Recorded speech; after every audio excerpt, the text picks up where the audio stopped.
Word on the street is that women are now negotiating. However, they're getting told no a lot more often. Let's get to it.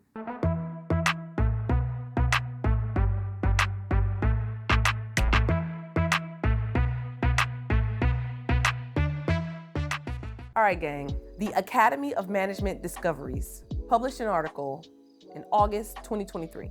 And in that article, they conducted some surveys on graduates from a few graduate programs and asked them specifically about how they negotiated for their salaries and what their salaries ended up being.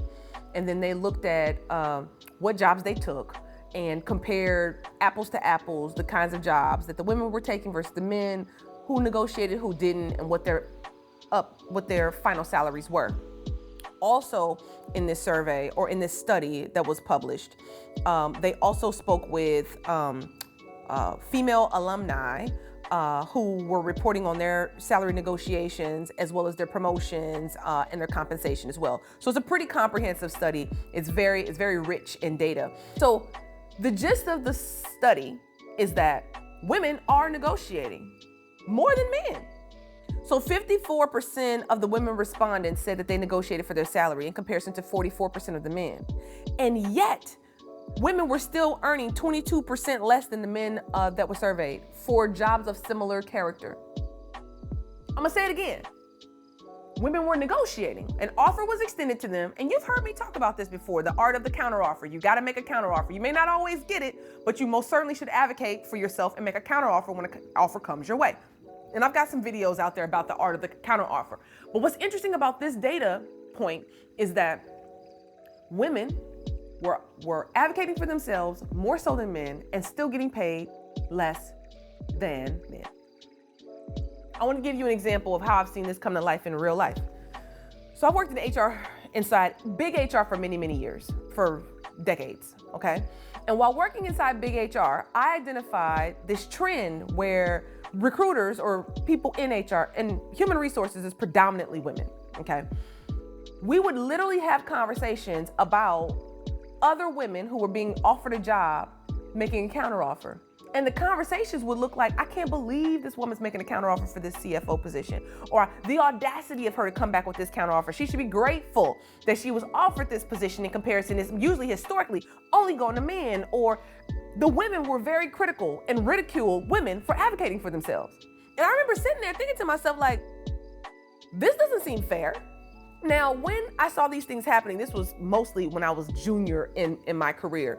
The older you get and the more you become elevated in your career, the less access points you actually have to these kinds of casual conversations, about who should or shouldn't do certain things as a leader. But when I was around the water cooler, I would hear these conversations happen, right? And it's really materializing in this data. And here's what we should do about it.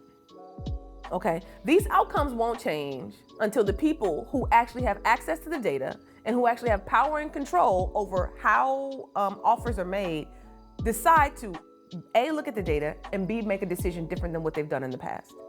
Okay, there are biases and prejudices that exist about what and how a woman should advocate for herself and her money, etc. It's very taboo. It's very misogynistic at times. It's not okay.